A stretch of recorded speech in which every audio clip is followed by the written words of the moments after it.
Yes, ma'am. How are you? All right, and you? Are you avoiding me? I sent you a text back, ma'am. It's called I looking at know, the phone. I know, but I want more.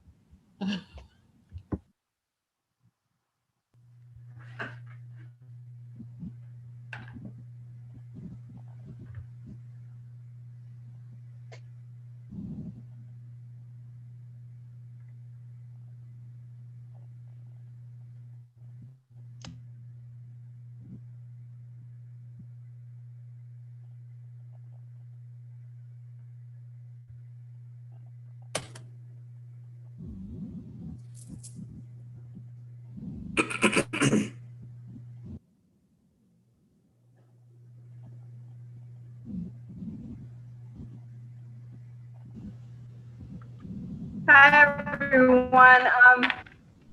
This is Mrs. Connor. I'm glad that you are able to join us tonight for a virtual town hall meeting tonight. We like to make sure that we send out notices to parents in multiple ways, and I'm hoping that you're on and you're able to tell some of your friends and neighbors who are in our Coker-Wimbley family about our virtual town meeting tonight. Thank you for joining us, and we hope that we'll be able to provide you some useful information about our reopening plan. So the purpose of our meeting tonight is to inform our families about our reopening plan that impacts in-person and remote learners. We're here to provide information also about our safety precautions. And I'm just gonna I'm gonna stop sharing so we all can kind of wave at you so you can see who's in the room. We have Ms. Altimos, who is our assistant principal, if you can give a wave. We have Miss Amy Pierce, who is our Innovative Partnership Grant Coach. We have Ms. Wanda O'Neill, who is our multi-classroom leader. We have Ms. Guinevere Peebles, who is also a multi-classroom leader. We have Vanessa Hemmon, who is a impact teacher, impact instruction team leader. My gosh, I forgot what EIT stands for. Expanded impact we have teacher. Ms. Lyons. There you go. You're a complete blank. Ms. Lyons Cook, who is our school counselor. Ms. Arlene Wooten, who is our school nurse. Ms. Stephanie Gay, who is our social worker. And I see a few of our facilitators of student learning in the room. We also have Ms. Josephine Macon, who is our speech pathologist. We have Ms. Andrews, who is our kindergarten teacher. We have Ms. Erda, who is our Hill Rat teacher. And I see Ms. Kavanaugh's behind the scenes. She is one of our third grade teachers. So we're gonna go ahead and get started with our town hall session. Now that we've had our introductions. So the town hall meeting will be recorded and posted on YouTube. Just as a precaution and just as on one of our protocols, please keep your mics muted until the question and answer session. Post your questions in the chat box and please be mindful of background noises. Feel free to send your email or questions that you may have to myself at mhunter@ecps.us or Ms. Altimos, our assistant principal, at maltimos@ecps. That's for those who would prefer to ask your questions privately. At this time, Ms. Altimos is going to give us a little bit of detail about how our town hall sections are comprised for the evening. Thank you, Ms. Pierce. So we're going to have our town hall meeting tonight divided into two sections. During the first section, our facilitators are going to answer some frequently asked questions that we've collected prior to this section. And so these are questions that have already been posed by families. And so we're just going to share the answers to those questions with you. During section 2, we're going to answer any questions posted in the chat box. So that does not mean that you have to wait until section 2 to post your questions. As we're presenting the questions in section 1, And any additional questions you think of, just go ahead and drop them into the chat box. And then if they haven't been answered during section 1, we will address those in section 2. At this time, Ms. Wooten is going to share some COVID-19 safety awareness information with us. Okay.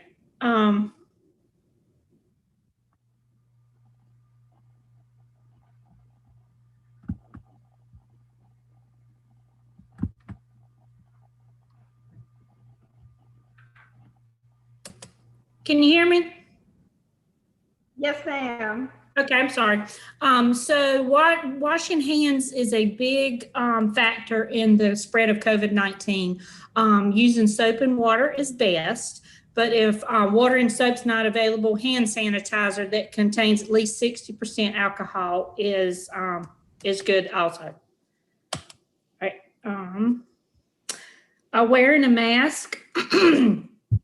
Everybody in the household needs to wear a mask if they are 2 years old or older. And kids need, when you go out and you take your children with you in public, and when you're around people that you're not normally with, you need to be wearing a mask. Avoiding close contact is a big factor also. Make sure the child and everyone else in the household keeps at least 6 feet away from people that you're not normally around. And if you notice somebody that's sick that you're around, stay 6 feet away. That's a good idea. Let's see. When you cough and sneeze, I've taught the kids to sneeze and cough into their crook of their arm, or they need to cover their mouth and nose with a tissue. Throw the tissue away just as soon as they can, and again, wash your hands. A big thing that I'm concerned about are children not making their well care visits and getting their vaccines. They still need to go to the doctor as scheduled and get their vaccines, but they need to be careful about it. So the kids' parents need to check with the doctor to ask about any upcoming visits, whether it be for a well child check or vaccines. If the child has an appointment and the parent or the child is not feeling well, they need to call the doctor's office first, let them know what their symptoms are, and go by the direction of the doctor. Vaccines are an important part of keeping the child healthy by preventing them against vaccine preventable diseases. And of course, right now, as some of you know, it's real big. We're having to get kindergarten health assessments and vaccinations up to date before they're starting school. And I've not got that many at our school, but we still have some that are deficient. So that's important to keep them vaccinated and keep their appointments. A flu vaccine is the best way to prevent flu. The Centers for Disease Control recommend that everyone 6 months of age and older get a flu shot yearly by the end of October, is what they say. And of course, there are exceptions for folks that are allergic to eggs and different things not to get it, but most people that CDC recommends get a flu shot every year. Another big thing for the parents is to keep the child physically active. Of course, physical activity is good for everybody. We live in Edgecombe County, rural North Carolina, and unfortunately, a lot of us and our children are overweight. So it is a good idea to keep them active, and it also helps with their mental and emotional well-being also, I believe.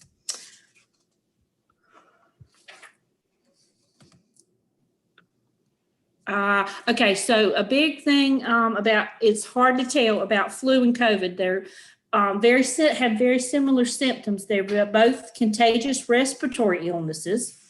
COVID-19 seems to spread more easily than the flu. And it also can take longer if someone has been in contact with someone with COVID-19, it may take the person a little longer to show symptoms, which means they can be contagious for longer to other people. The difference between the flu and COVID, there is a vaccine to protect against the flu. So that's why I'm pushing everybody to get the flu shot. The best way to prevent infection is to avoid being exposed to the virus. Hand Hand washing is another good way to prevent infection. And some of the symptoms of flu and COVID-19, they're very similar. So it's hard to tell the difference of what we've got going on. So unfortunately, when kids are sick in school, it's going to be hard to tell whether, this is the normal for the kid, with the sinus issues or whatever, or if the child possibly has COVID-19. So it's going to be a little hairy, but we're going to get through it. We're going to be smart and get through this.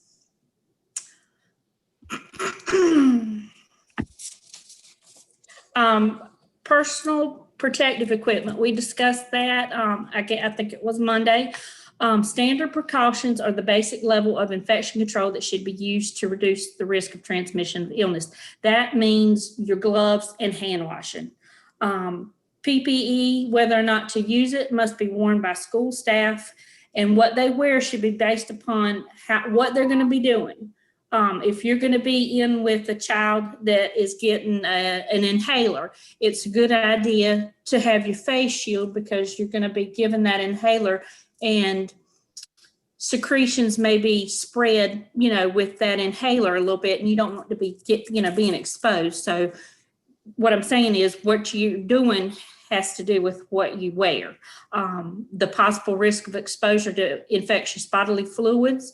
If the child is coughing a whole lot, that's where the gown comes in. If they're coughing up secretions, you want to keep them off your clothes.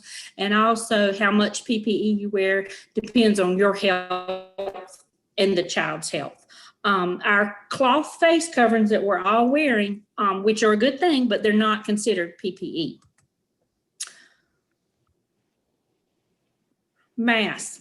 Surgical masks are fluid resistant, and they provide the wearer, whoever's wearing it, protection against large droplets, splashes, and sprays. The face coverings, the cloth face coverings that we're wearing are protecting other people from you. It's keeping whatever you may be, and I hate to use the word spew, but whatever you may be spreading, it keeps it from other people, whereas the surgical masks are protecting you against other people. Surgical masks need to be worn by staff that are assessing students for symptoms and providing healthcare procedures. A child with the temperature, that's coughing, that sort of thing, you need to be wearing a mask.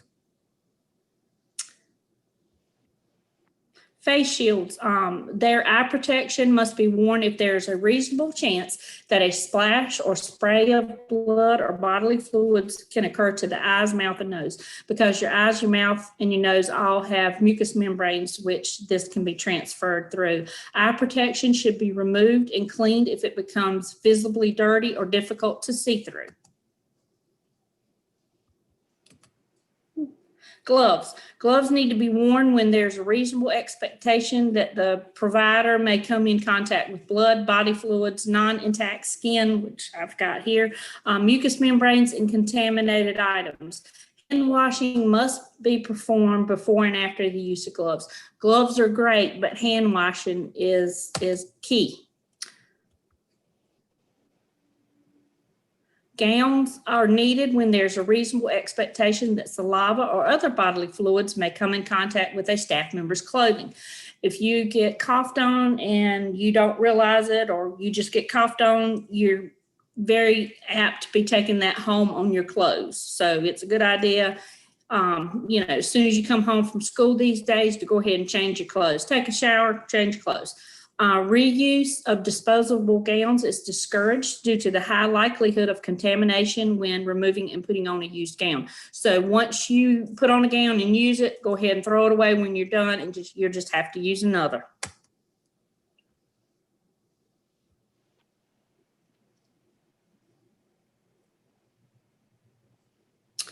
Cleaning of the PPE and face coverings. They suggest that the cloth face coverings be washed every day. Now, they don't need to be changed between providing services to multiple students over the course of the day. Meaning, if I wear my face covering all day and I'm seeing kids, for their ADD medicine or just taking their temperature, that sort of thing, I don't need to change my face covering for that. If a face covering does become visibly dirty, take it off and get a new one. So they say it's a good idea to keep cloth face masks more than one with you. Used disposable PPE can be put in a designated lined trash receptacle and be taken out the same way as any other school garbage. Eye protection should be cleaned and disinfected when visibly dirty, or at least daily following the manufacturer's direction or CDC guidelines. Change your gloves after each student. When the gloves are torn, change them because they're not doing you any good. When they're dirty, and when removing, and when you go from a dirty procedure to a clean procedure, you need to change your gloves. And I got this information from the CDC. I hope I did okay. Thank you much for listening. Thank you, Ms. Thank you very Luton. We much, appreciate you Ms. sharing with us. At this time, oh, Ms. Hunter, I'm sorry. You're fine. This time, Ms. Hunter is going to move forward with talking with us about some additional safety precautions and health screeners. Thank y'all. You're welcome. My mouse is stuck, so I'm trying to get it to adjust it.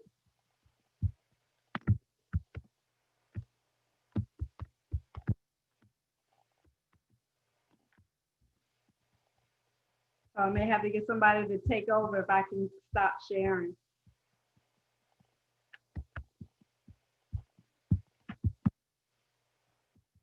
This is absolutely a first.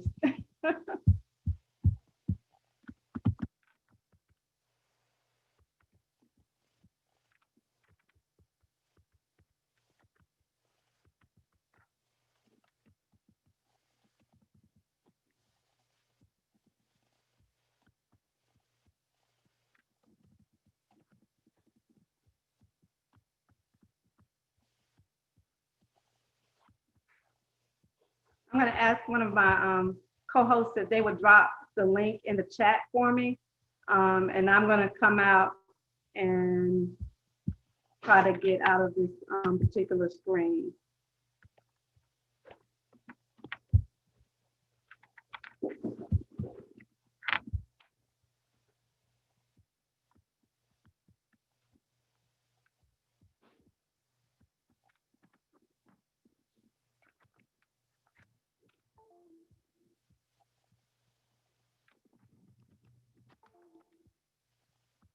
There we are.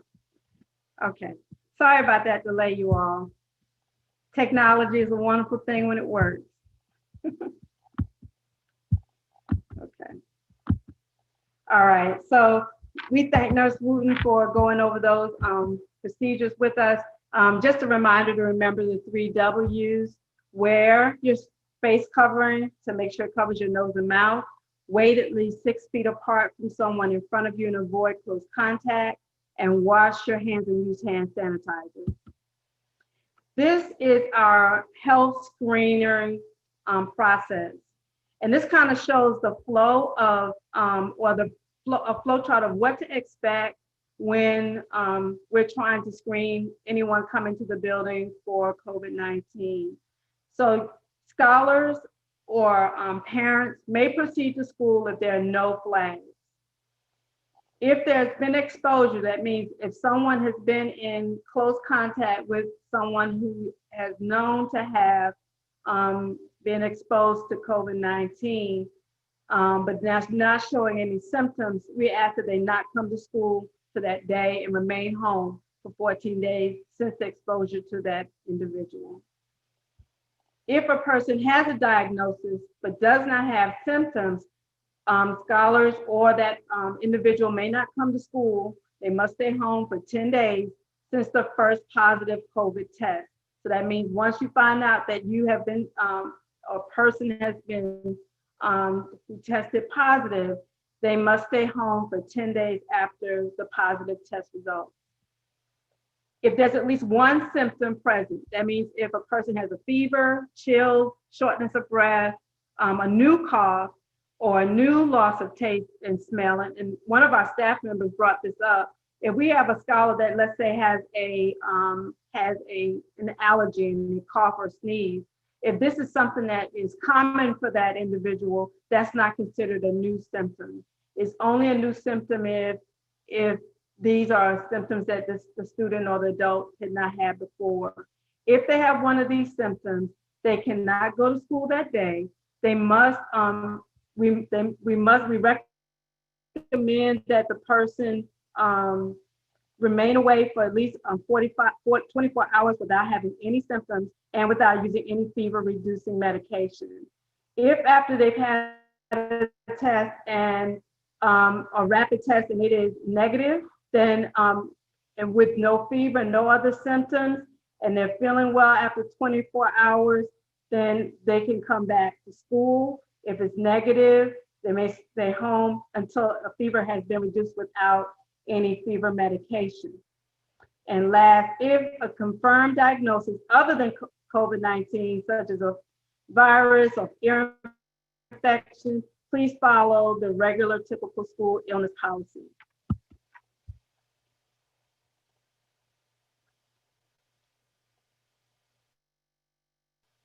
Thank you, Ms. Hunter. And now Ms. Hunter is going to continue with our next two slides and give us some information about in-school and remote instruction, as well as a little bit of information about the school day and school hours. Thank you, Ms. Pierce. So the first day of in-person and the first day of live remote instruction will be on November 5th, 2020. Scholars will have simultaneous remote and in-person instruction. That means that both the in-person scholar and the remote scholar will be receiving the exact same lesson at the same time. So our FOSSILs, we call our teachers FOSSILs, facilitators of student learning. Our FOSSILs will be co-teaching this year. So in the classroom, your scholars will have both homeroom teachers on their grade level working at the same time with our remote learners and our in-person learners. What are our school day and school hours? We will all be working asynchronously every Monday. Mondays are set aside for our deep cleaning days. Live instruction will be every Tuesday through Thursday. And our in-person school hours are from 8 a.m. to 2 p.m.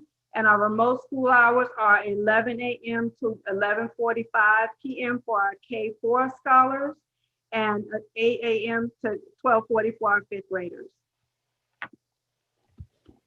Thank you, Ms. Hunter. Now, Ms. O'Neill will give us a little bit more information about the actual class time for each of the classes in the instructional day. So, Ms.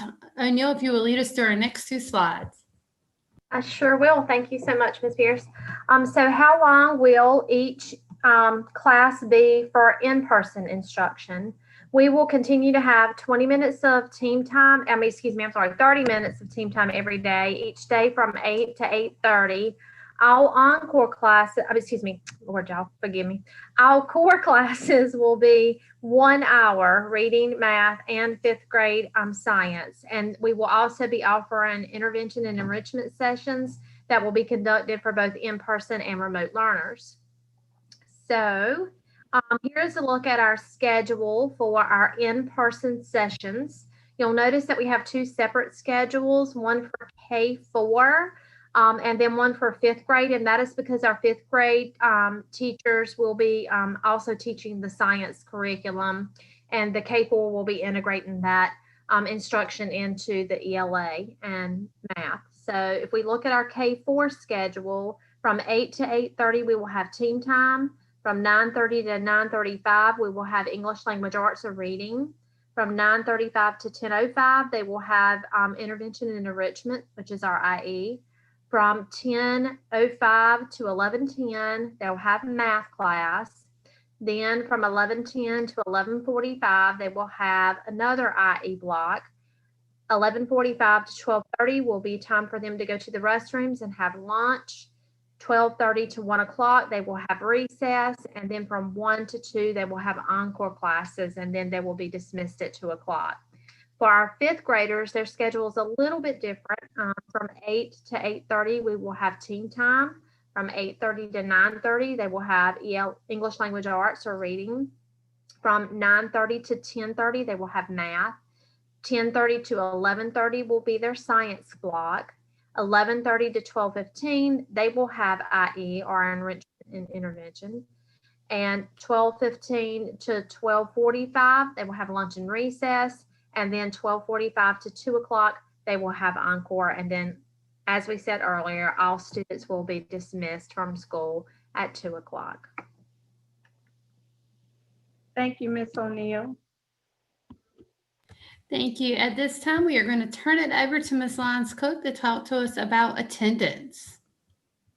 Thank you, Ms. Pierce. So when will teachers take attendance? Our attendance will be taken each day at 8 a.m. Scholars with excessive absences will be contacted by letter or phone. We will try phone first and then letter, and we will observe the North Carolina compulsory attendance laws. So in other words, your child is by law required to be in school. So please make sure that we are sending our children to school or making sure that they are signing on to attend school. Attendance again will be taken at 8 a.m. each morning. Thank you, Ms. Lyons Cook. And just before we move on to our next section, just a quick reminder, if you have any questions as we go, please drop those in the chat and we will address those in our second part of our meeting tonight. At this time, we are going to turn it over to Ms. Peebles for our next two slides, which are going to talk about our pre-K scholars, as well as breakfast and lunch for students. Thank you, Ms. Pierce. So our pre-K schedule looks a little different. What are the pre-K scholar school hours? Beginning November the 5th, our time will change. They will start at 7:30 a.m. and leave at 2 o'clock p.m. Our scholars will be screened outside. The teachers will ask parents 3 questions about their health. We will bring pre-K scholars to the exit door. Parents will not be permitted to wait inside for pre-K scholars unless there is inclement weather. We're trying to stay as safe as possible. Will breakfast and lunch be served to the scholars? Yes. Students will eat breakfast in the classrooms. For breakfast, cafeteria staff will prepare breakfast bags for the fossils to pick up at 7:15 a.m. from the kiosk, which is a station that will be set up from on 100 and 300 hallways. Students, fossils will take the bag to the classroom. Students will not be allowed to pass out the breakfast. The breakfast will be passed out by adults or one adult, and they will be wearing gloves. Only one person will be handling the food. For lunch, students will pre-order their lunches from a Google slide that will be provided for them. Cafeteria will prepare the lunches. Again, a kiosk will be set up for lunch on 100 and 300 hall. The students will walk and pick up their bag item and proceed back to the classroom to have their lunch. Students, as they walk with their lunch, they will remain 6 feet apart. They will all be headed in one direction around the kiosk. There will be no snacks available for purchase during that time. Thank you, Ms. Peebles. You're welcome. Hunter, we are going to turn it over to you to talk to us about signing our students out early. So we all know that instructional time is very important, and we know that there are a number of learning gaps that we are trying to close when we reopen. So the district is recommending that any early pickups occur after 1 p.m. In addition, we ask that parents make an appointment with the front office in advance so the scholar may be up front waiting for the parents' arrival. When the parents arrive to school, we ask that you call the office and let us know that you're there. And when you arrive, you need to show your ID. At the front office, there's a camera outside. You need to show your ID there, and we'll escort your child to you at the door.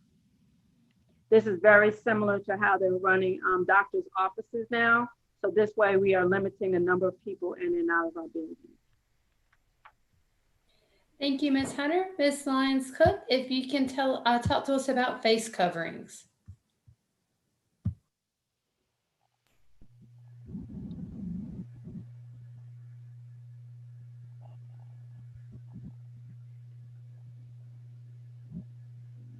Ms. Lyons Cook, you're on mute. I always do that. Thank you so very much. So yes, our scholars are required to wear face coverings. Any scholar that's in in-person learning will be required to wear a mask all day, with the exceptions to lunchtime and designated areas during recess. So please make sure that our scholars do return to school with their mask. That is on the bus, that is in the building. So yes, scholars are required to wear masks. And I just wanted to mention, it's not on the slide, but this is a sample face mask that all scholars will receive a 5-pack of these cloth face masks. We ask that parents write names on these face masks. They are washable, so they can wear them again, after they're washed. And we have a set of 5 of these cloth masks for every scholar. Awesome, thank you. Next, we're going to turn it over to Ms. Altomos for our next 4 slides. She is going to talk to us a little bit about transportation, the parent attestation form. I can never get that one out. I apologize for that. And then food delivery. Thanks, Ms. Pierce. So for this first question, will transportation be provided? The answer is yes. What do the details of that look like? The answer is we don't have those yet. And so we are still awaiting bus schedules. It is a little bit more complicated now because capacity on buses is going to be limited due to social distancing. And so you will, if you are an in-person scholar and you require transportation, you'll be getting that information next week from your bus driver. Scholars will be required to wear a face covering or mask the entire time that they are on the buses. So please make sure you are messaging that to your scholars.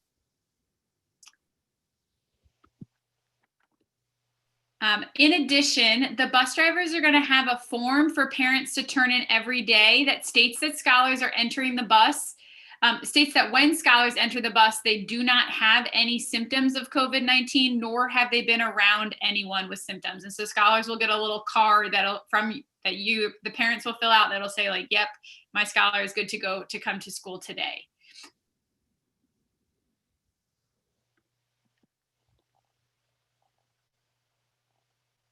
And so this is what this is what Ms. Pierce was talking about, the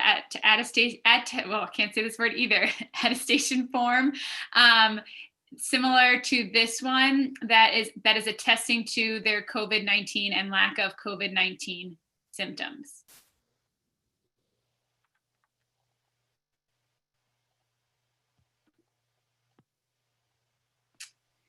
And then the next question that is tied-ish to the transportation is, what will food delivery look like for remote learners? There will still be food delivery for remote learners. However, it is going to be moved to Mondays, which is now our day where the building is closed for deep cleaning so that the buses are available for meal delivery. And so on Mondays, remote learners will get their meals for the entire week. There's also going to be weekend food pickup occur at North Edgecombe High School. So families that are looking to pick up weekend food will have to go to North Edgecombe on Fridays between 11:30 and 1. And this new schedule is going to begin next week. So starting Monday, November 2nd. So if you are a remote scholar, you will be receiving your meals for the week on Monday. Thank you, Ms. Hammond. Ms. Altomos. We are going to turn it over to Ms. Hammond for our next few slides to talk to us a little bit about our technology and different platforms for parents to be able to access.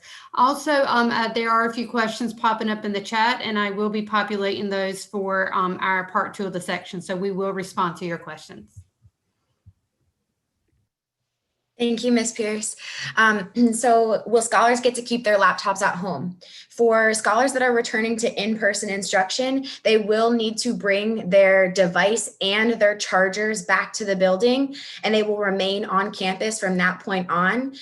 They will keep them at school all day, and they'll get them back when they come back to the building the next day. Remote learners will continue to work on the device that they have. And we do have hotspots available for families upon request, and that is for scholars that are either in person or remote. Please reach out to your scholars teacher or any of us here on this call today to get a hotspot.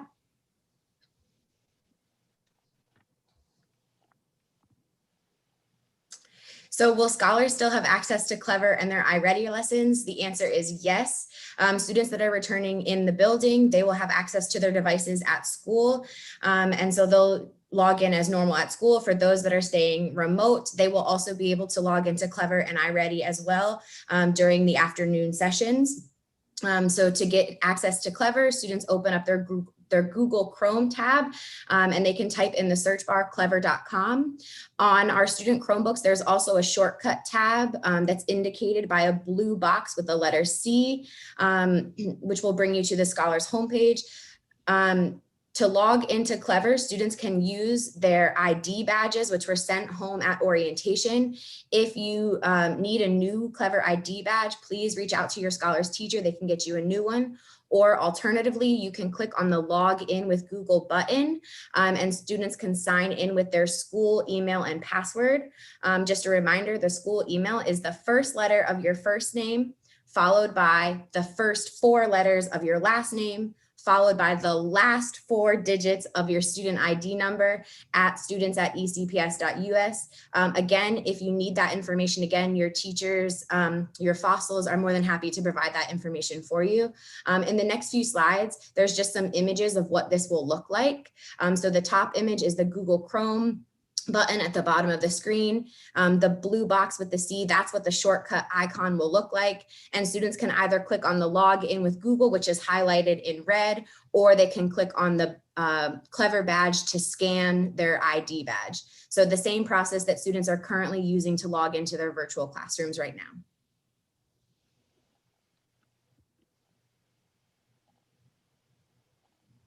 If your scholar is returning for in-person learning and would like to still have access to Clever and iReady at home and their device is remaining in the building, you can download the Clever app onto an Android or iPhone device, and those instructions will be sent upon request.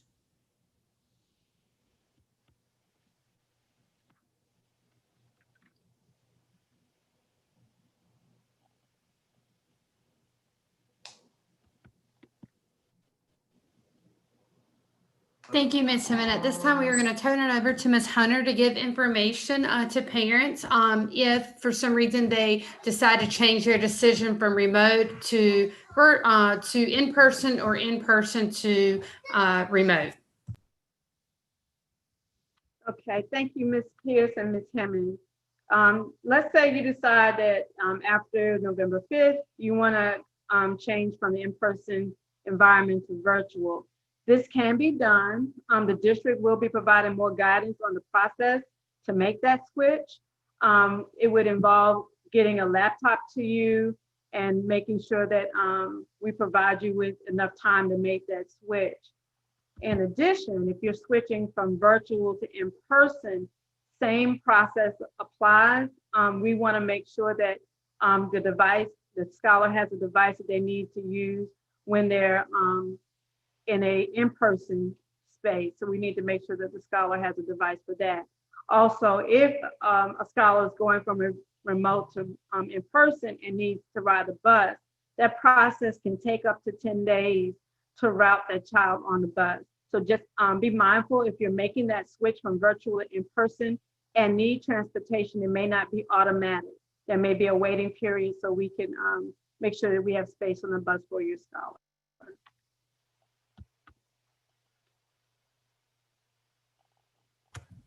Thank you, Ms. Hunter. Ms. Altamus, will you talk to us a little bit about testing?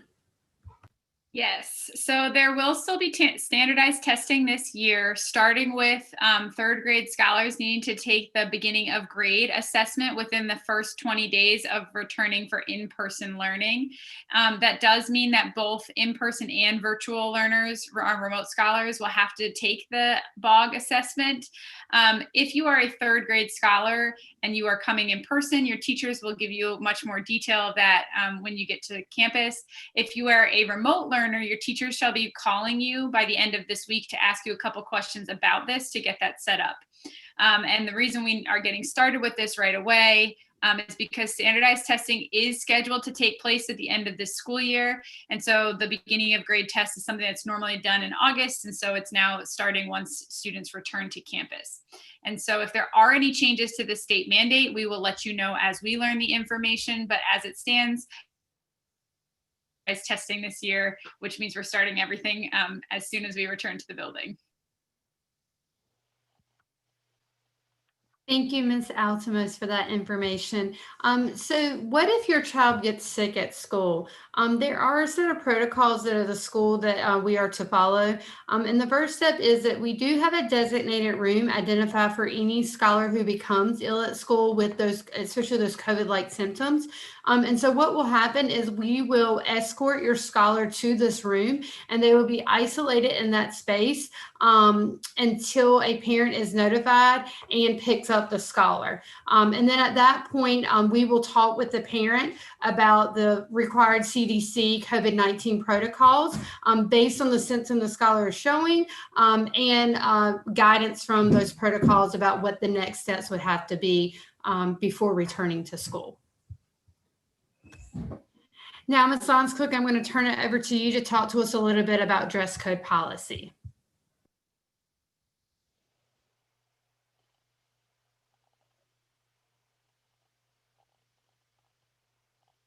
Ms. Lonscook, you're still on mute. All right, sorry about that. Ms. Lonscook is not good with turning off the mute. Okay, so what is the dress code policy for in-person instruction? As you know, we are a uniform school, but our superintendent, Dr. B, has waived the uniform requirement for the remainder of the 2020-2021 school year. So all elementary students attending school for in-person learning will not be required to wear their school uniform, but they must adhere to the district's dress code policy.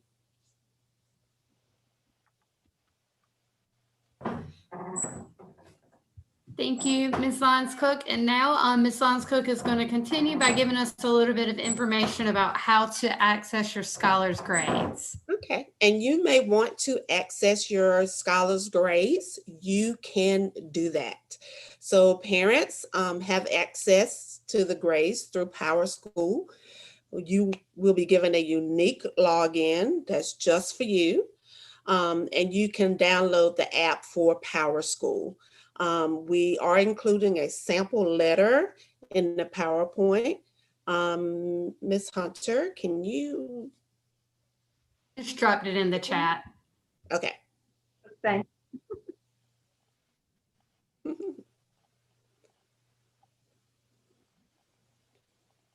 So once you sign up for PowerSchool, you will notify the school. The school will give you a letter like this, and with the directions on how to obtain entry into PowerSchool. So you will be given your confidential ID and a password, which will be different than your child's ID and password, because they too also have a PowerSchool ID and password. So yours would be totally different from your child's, okay?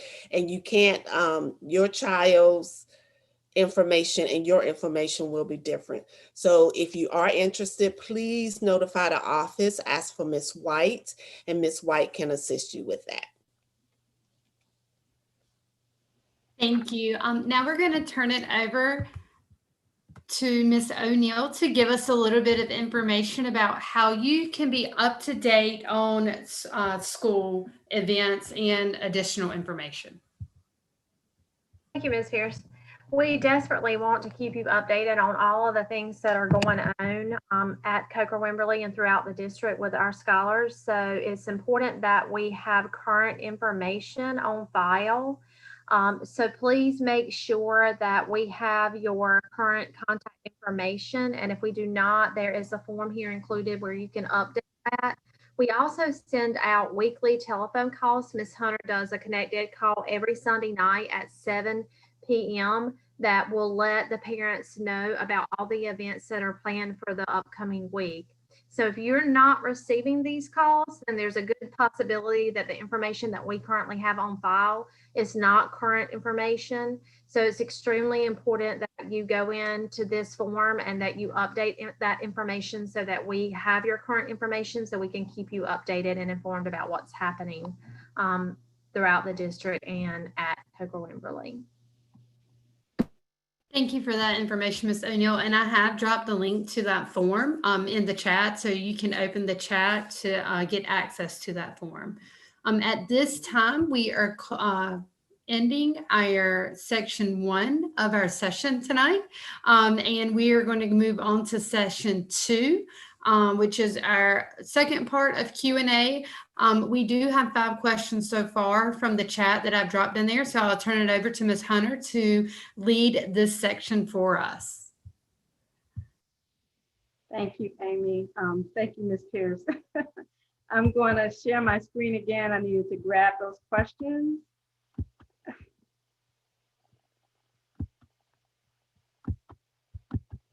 And share them with you. Okay, so we're gonna, thank you for posting those questions in the chat. We appreciate that. We may not have all the answers yet because some decisions are made on the district level. And as soon as we have district direction and guidance, we wanna make sure we pass that down to you. So please, please, please take a look at our social media pages and our weekly newsletter, which is on a SMORE. Also listen out for Class Dojo, robocalls, and any other further details. If you're not currently receiving weekly robocalls, please, please, please let your homeroom teacher know. So first question, may scholars wear their personal mask? Absolutely. We just ask that it's worn properly and that it's properly fitted. That means that it covers their nose and mouth. We've had a few scholars that are in the building now for our ESL scholars and our pre-K scholars, and sometimes the masks are too big. So you want to try to make sure you get a mask that's properly fitted around their nose and mouth. So thank you for that question. Will bus information for the bus route be available before Thursday, November 5th? I'm guessing that they mean by November 5th. Yes, we're hoping to have the route by Tuesday of next week. As soon as we get those routes, we are going to we'll be making phone calls to inform parents about the pickup time and drop off time. If you're doing remote learning, will you receive a hotspot? If you currently do not have a hotspot but are requesting one, please let your homeroom teacher know that you're in need of a hotspot, even if you're in-person learning. So whether you're in-person or remote learning, and you desire a hotspot, I know a lot of folks in our area have difficulty with connectivity.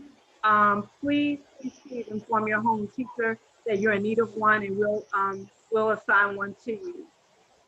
Will lessons pick up from where they left off? Great question. Yes, and the real the benefit. Somebody is online that probably needs to mute their mic. You hear background noises.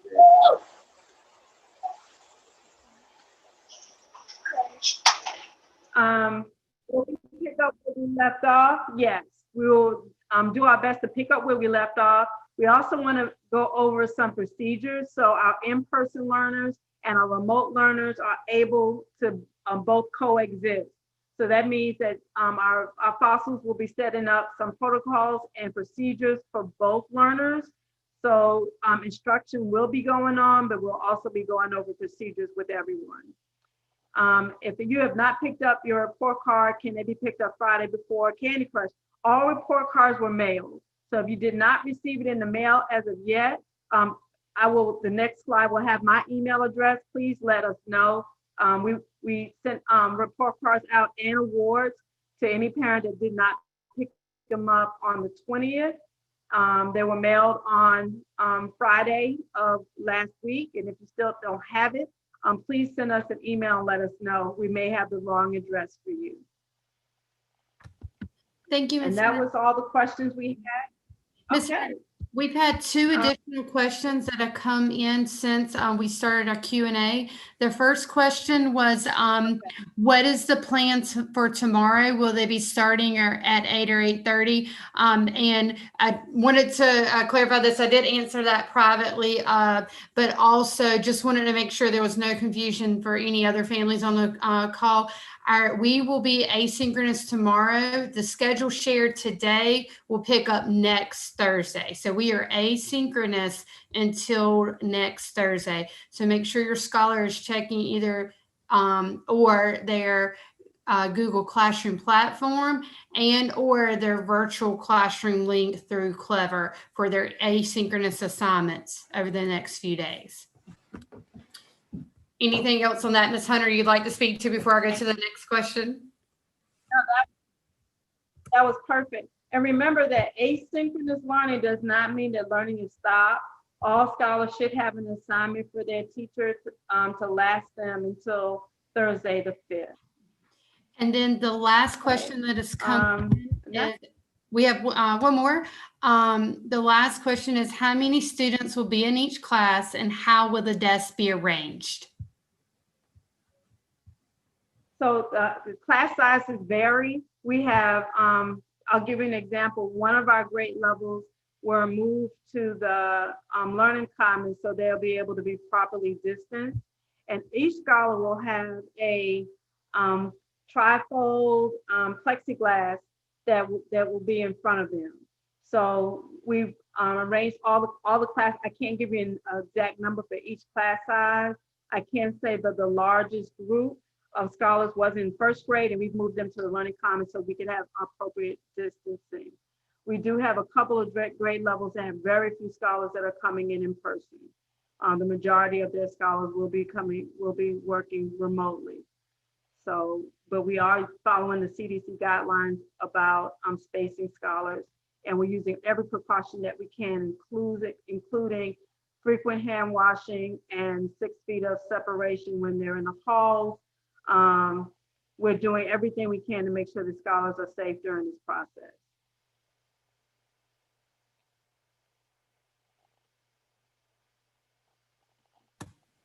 That's all Are I there have for you any at this other time, Ms. questions Hunter. that we can answer?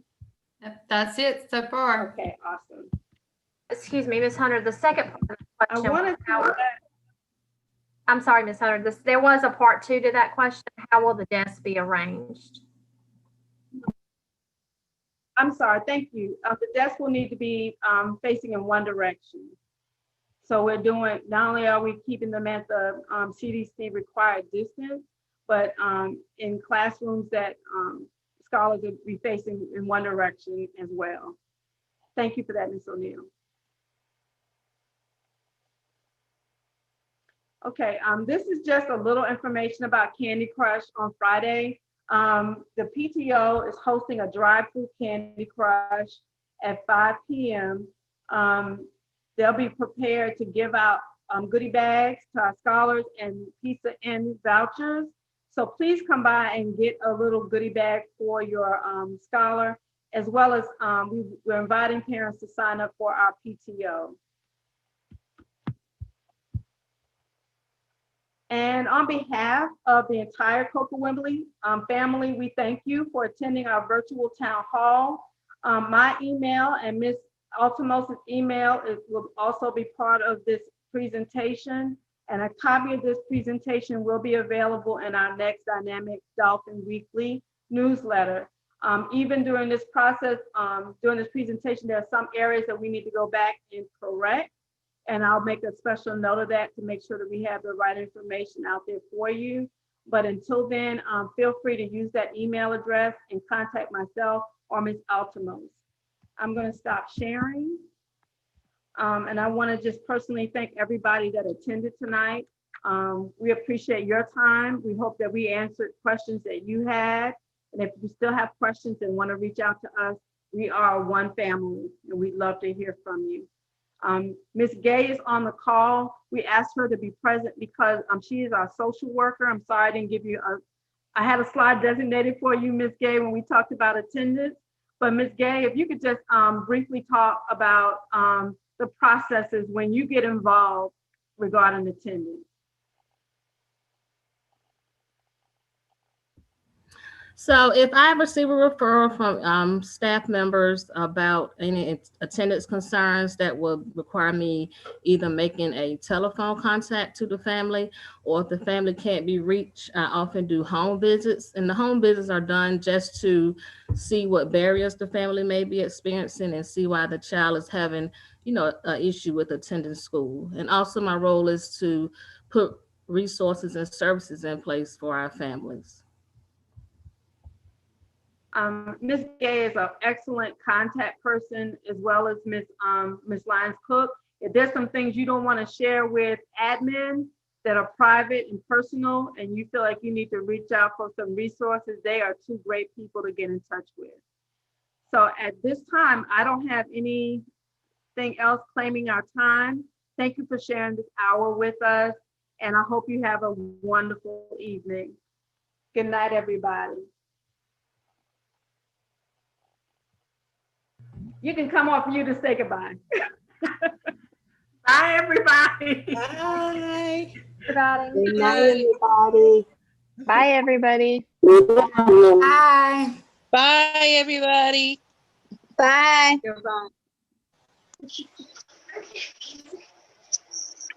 night, everybody. Good night. Say hi to Christian for us. Hi, Ms. Pittman. Hi. Hey, Miss Staten, how are you?